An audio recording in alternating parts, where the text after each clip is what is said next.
ఎలా విజయ్ ఇది అంటే నాకు నిజంగా అంటే దాన్ని ఎగ్జాజరేట్ చేసి పెద్దగా చూపించడం చెప్పడం నా ఉద్దేశం కాదు, right? You very young and ఈ టైంలో probably 7th or 8th movie, okay, first movie in pan India లెవెల్లో వస్తున్న మూవీ, ఈ kind of response I don't think anybody would have expected that, right? మీరు చేస్తుంటారు కదా, సో అలాంటప్పుడు ఒక కిక్ వస్తుంది కదా, అట్లీస్ట్ ఒక్కళ్ళే ఉన్నప్పుడు అద్దం ముందు చూసుకుని విజయ్ అనుకున్న ఎప్పుడు లేదా? Oh you feel the love definitely. అక్కడ వెళ్ళినప్పుడు ఆ ప్రేమ అనిపిస్తుంది. కొంచెం డౌట్ వస్తుంది, ఎందుకు ఇంత ప్రేమ వస్తుంది, ఎందుకు ఇంత మంది వస్తుందని. కానీ చాలా when I'm taking a film, లైగర్ని ఇండియాకి తీసుకెళ్తున్నా, అలా జనాలు వచ్చినప్పుడు ఓ రిలీఫ్ అనిపిస్తుంది. అంటే మనల్ని ఇష్టపడుతున్నారు, అంటే మన సినిమా చూస్తారు, అంత భయపడాల్సిన అవసరం లేదు సినిమా గురించి. So it's a mixture of multiple things. నాకు నిజంగా తెలియదు ఎందుకు అవుతుందో. I don't think there is any logical explanation for it. It just seems like there is some magic that's happening. ఏదో మ్యాజిక్ జరుగుతుంది, అది మన బ్లెస్సింగ్ అనుకొని అంత ప్రేమకి మనం సినిమా వేయాలి. ఎంత ప్రేమ ఇస్తుందో ఆ లెవెల్లో సినిమాలు వేయాలి. అండ్ జరుగుతుంది మనతోని, కానీ I believe like everything is temporary. ఇప్పుడు ఈ రోజు నాతో జరుగుతుంది, ఒక 15-20 yearsలో ఇంకొక యాక్టర్ వస్తాడు, అతనికి జరుగుతుంది, అప్పుడు మనకు జరగదు. While it's happening, I just think that I need to do good work as an actor. As long as I'm an actor, do good work and then move on to whatever you want to do next. So it's a blessing that it's happening, and I just hope to వాళ్ళకి మంచి cinema తిరిగి ఇచ్చేసేయాలి.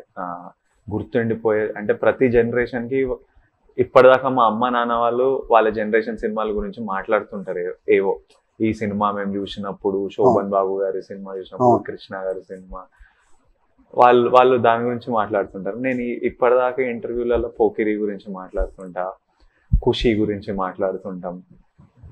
అలానే మన generation, ఇప్పుడు నాతో పాటు పెరుగుతున్న జనరేషన్కి, నేను ఇప్పుడు యాక్టర్ కాబట్టి వాళ్ళకు గుర్తుండిపోయే సినిమాలు ఇస్తే, కొంచెం ఎంటర్టైన్ చేస్తే, థియేటర్ వెళ్ళినప్పుడు లైఫ్ హార్డ్ ఉంటుంది నాకు తెలుసు, ఆ రోజు ఎంజాయ్ చేసి కొన్ని నవ్వులు ఇస్తే I think your purpose is served as an actor. Enlightenment అంటారు దీన్ని, కొంతమంది భయం అని కూడా అంటారు. దట్ ఇప్పుడు ఈ భయాన్ని ఎక్స్ప్రెస్ చేస్తే రేపటి రోజు ఏదన్నా స్లో డౌన్ అయినప్పటికీ that you have this in mind that you know pretty much what is going to happen. Yes. So it's a mixture of preparing yourself that this is idi permanent gaadu, prepared undu, and it's a mixture of knowing that that is the cycle of life.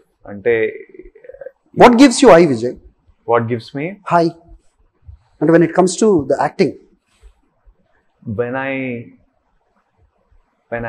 when I'm acting, I feel high. When I'm doing certain scenes and ఖతర్నాక్ చేసినాం scene, when you feel it, అప్పుడు high వస్తుంది set మీద ఉన్నప్పుడు. తర్వాత జనాల మధ్య ఉన్నప్పుడు ఓ హై వస్తుంది, when I'm amongst people and when they're calling out your name or looking at you. It's a mixture of a high and emotion. కొన్నిసార్లు ఏడుపు వచ్చేస్తుంటుంది, విపరీతమైన ప్రేమ చూసినప్పుడు ఏడుపు వచ్చేస్తుంటుంది, కానీ ఓ వెరీ హ్యాపీ ఫీలింగ్ ఉంటుంది. మా మమ్మీ డాడీ గర్వంగా కొన్నిసార్లు చూస్తుంటారు, అప్పుడు హై వస్తుంది. కొన్నిసార్లు నా ముందు కనిపించదు, కానీ కొన్నిసార్లు చూస్తా వాళ్ళని ఇట్లా ఏదో టీవీ చూసి ఇట్లా కన్నీళ్ళు వస్తుంటాయి, are full proud. when I see them happy and like very proud, I think that is the biggest high actually. Wonderful. That one is the biggest high. Super.